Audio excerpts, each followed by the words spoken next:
राधे राधे, जय श्री कृष्णा दोस्तों। अपरा एकादशी की आप सभी को बहुत बहुत शुभकामनाएं। ये मेरे मॉर्निंग के दर्शन हैं राधा कान्हा जी के, और शाम सुंदर, बहुत ही सुंदर लग रहे हैं। इतनी प्यारी छवि है इनकी कि मैं क्या ही बताऊं आपसे। और आज तो और भी अच्छे लग रहे हैं क्योंकि आज एकादशी है। जब एकादशी आती है तो ये और भी मन मोह लेते हैं, अपनी मतलब ऐसा मन मोहने वाला रूप दिखाते हैं। ये मेरे लड्डू गोपाल जी हैं। मैं इनको गर्मियों में हैवी ड्रेस नहीं पहनाती क्योंकि गर्मी बहुत लगती है। जब हमें गर्मी लगती है तो इनको भी गर्मी लगती होगी, मेरे मन के भाव हैं ऐसे। तो मैं इनको हल्की फुल्की ही ड्रेस पहनाती हूँ। हालांकि मैं इनको ज़्यादा करके बलियान ही पहनाती हूँ, जो मैंने खुद से बना रखे हैं कॉटन के। और ये मेरे सामने सुंदर मेरी राधा रानी, और ये इनके सुबह के दर्शन हैं। पूजा वूजा सब हो गई है मेरी, और ये मेरा प्रसाद है। बच्चों के लिए मैंने आलू के पराठे बनाए थे।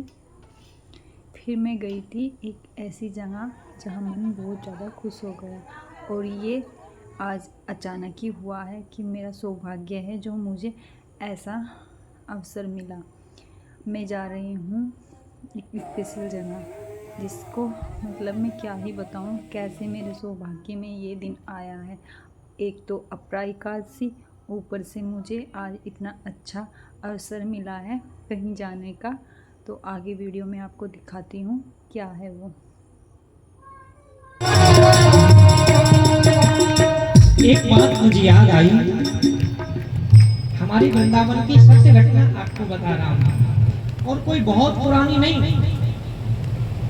ज्यादा से ज्यादा 10 वर्ष पूर्व की घटना आपको बता रहा हूँ। जहाँ ये दास का और सेवा कुंज में नित्य रास होता है, प्रिया प्रीतम सखियों के साथ में नित्य रास करने के लिए पधारे, तो मालूम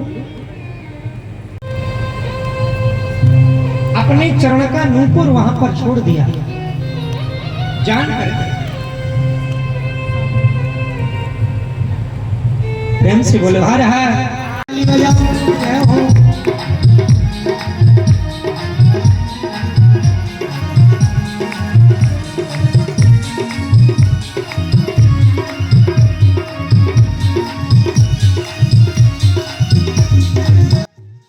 जैसे कि आपने वीडियो में देखा है, ये एक कथा हो रही है, और ये हो रही है शिव पुराण कथा। और ये मुझे आज अवसर प्राप्त हुआ है कि मैं वहाँ पे गई हूँ, और मेरा सौभाग्य है जो मुझे ये सब मिला देखने और सुनने को। सब बहुत मस्ती में झूम रहे हैं, गा रहे हैं, और महाराज जी ने बहुत सुंदर सुंदर भजन सुनाए हैं। तो सब अपने मन के भाव बाहर निकल के सबके आ रहे थे, सब थिरकने लगे उन भावों को। मतलब कैसे छिपाएं अंदर, एक भक्त ही समझ सकता है, एक भक्त की मन की भाव जो होते हैं। तो ये एक मतलब ऐसा दिन था मेरे लिए जो मुझे मतलब इतनी खुशी मुझे मिली है कि मैं क्या ही बताऊं। सच में मन बहुत खुश हो गया है। और वैसे भी आज अपरा एकादशी के दिन मुझे ये सब कुछ मिला, तो मेरे तो भाव मतलब मैं क्या ही बताऊं, शब्द नहीं मेरे पास में बोलने के लिए। बहुत सुंदर। आगे देखते हैं वीडियो में। बाहर मंदिर न जाओगे, खुद सीता बन जाओगी, बाहर तीरथ न जाओगी, घर में मंदिर बनाओगी, बाहर तीरथ न जाओगी, घर में मंदिर बनाओगी, बाहर तीरथ न जाओगी। राधे राधे का बोलना ही पड़ेगा, दोनों हाथ उठा के ताली सेवा करते रहे।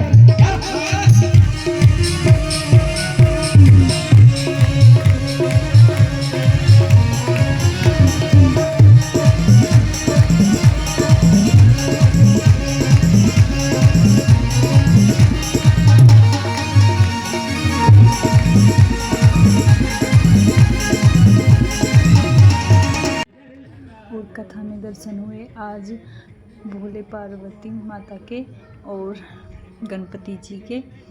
सबने इनके दर्शन किए। ये बाल रूप में हैं और सब बहुत खुश हो रहे थे इनको देख के, क्योंकि मतलब ऐसा दिव्य रूप बाल रूप में, भले ही वो इंसान है लेकिन हमारे लिए तो वो भगवान ही बन के आए हैं। तो हमें तो बहुत अच्छा लगा। दर्शन करने के बाद इनका सबने पूजन किया बहुत अच्छे से, और सब धीरे धीरे करके इनका पूजन कर रहे थे। और फिर तो भोले बाबा भी नाचने लगे हम भक्तों के साथ। और ये हमारे महाराज जी हैं जो हमें कथा मतलब सुना रहे थे। बहुत सुंदर मतलब भजन सुनाए, बहुत अच्छे से कथा भी सुनाई।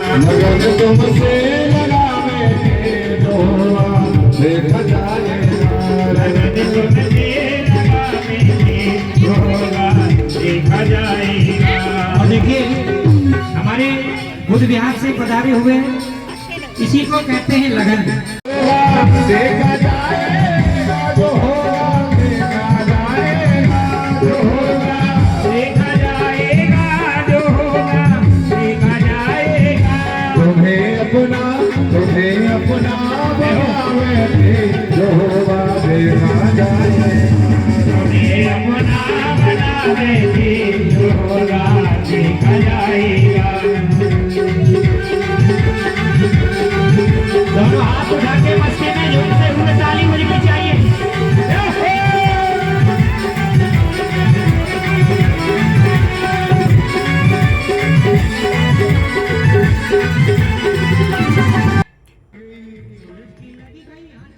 बहुत अच्छे से सबने पूजन किया। यहाँ पे देखो कैसे पूजा हो रही है।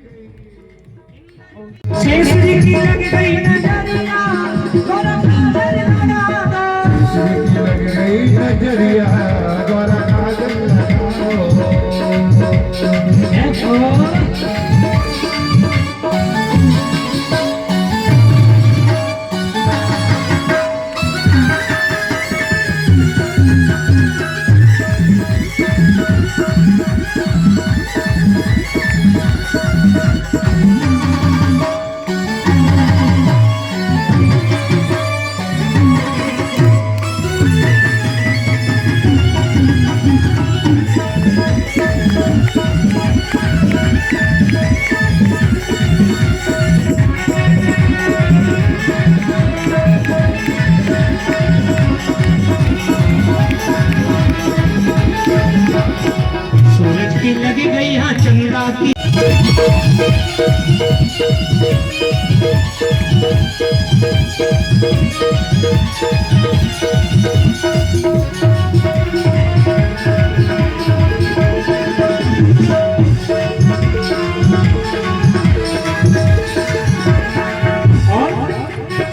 कृष्ण जी की लगी गई है, राधा जी की लगी गई, कृष्ण जी की लगी गई है, राधा जी की लगी गई। कथा सुनने के बाद मैं घर पे आई और काफ़ी टाइम हो चुका था। सबसे पहले आके मैंने पूजा की और ये मेरे राधा कान्हा जी के शाम के दर्शन है, मतलब शाम की पूजा के दर्शन हैं। और आज तो इतने सुंदर लग रहे हैं कि मतलब मैं क्या ही बताऊं। और बिल्कुल सिंपल ड्रेस इन्होंने पहनी हुई है। जो ये पोशाक है ये मतलब मैंने खुद से ही बनाई थी और बहुत सिंपल है, इसमें कुछ भी नहीं है और फिर भी इतने सुंदर लगते हैं, मतलब बहुत सुंदर लगते हैं ये। हर बार हर रूप अलग अलग मतलब लगता है इनका। और बहुत अच्छे से मेरी एकादशी अब की बार गई है। मैंने सोचा भी नहीं था कि मुझे ये सब कुछ सुनने को मिलेगा, इतनी अच्छी कथा मुझे सुनने को मिलेगी। और मेरा मतलब मैं क्या बताऊं, बस कुछ बोल नहीं पा रही, क्योंकि एक हफ्ते से कथा चल रही है और मैं जा नहीं पा रही थी। लेकिन मुझे ये दिन सौभाग्य मुझे प्राप्त हुआ अपरा एकादशी के दिन, इसलिए मेरा दिन बहुत ही अच्छे से गया है और एकादशी मेरी बहुत अच्छे से गई है। कहते हैं ना कि एकादशी के दिन जितना जाप करें, भजन करें, कीर्तन करें तो उसका 2 गुना फल हमें मिलता है। तो ये तो कान्हा जी की कृपा है जो मुझ पे ऐसे आई है और मुझे मतलब ये मिला है, कथा मिली, भजन मिले और नाचना गाना मिला। मतलब ऐसा मिला, दिन ऐसा हो गया कि जो सपने में भी नहीं सोचा वो हो गया। सब बहुत अच्छे से मतलब हुआ और कथा सुनने को मिली, और आगे भी दिखाऊंगी मैं, क्योंकि अभी 2 दिन की और कथा बच रही है, और वो भी मैं आगे की वीडियो में आपको दिखाऊंगी कि और आगे मतलब कैसे कथा सुनने गई और क्या हुआ। लेकिन मैं अब 2 दिन की जो कथा बच रही है उसमें ज़रूर जाऊंगी, उसको भी मतलब सुन के आऊँगी। वो कहते हैं ना कि रेल के डब्बे में सब आगे पीछे बैठते हैं, लेकिन जब स्टेशन पर ट्रेन रुकती है तो सब सवारी एक साथ ही उतरती है, और उन्हें भी इतना ही फल मिलता है, चाहे वो आगे हो या पीछे हो, या 1 दिन की कथा सुने या 2 दिन की सुने। लेकिन लास्ट में जो सुनता है वो पहले दिन से की लेके और लास्ट वाले दिन तक का ही फल प्राप्त करता है। तो इसलिए मैं तो 2 दिन की जो कथा बच रही है उसे सुनने के लिए ज़रूर जाऊंगी। और इतना मन मोहने वाला मतलब रूप मेरे कान्हा जी और राधा जी का, देखो कान्हा जी कितने सुंदर लग रहे हैं, और मेरी राधा रानी का तो बस पूछो ही मत, उनका तो कुछ मतलब वो तो ब्रह्मांड की देवी हैं, सुंदरी हैं, वो तो इतनी सुंदर हैं कि हम क्या ही बताएं। और मतलब मैं क्या बताऊं, मुझ पर अपनी कृपया दृष्टि ऐसे बनाए रखना प्रभु, और सब पे अपनी कृपया दृष्टि ऐसे बनाए रखना प्रभु जी। सबका कल्याण करना और सबको मतलब ऐसी सद्बुद्धि देना कि जो आपका भजन कीर्तन करे और आपका आशीर्वाद प्राप्त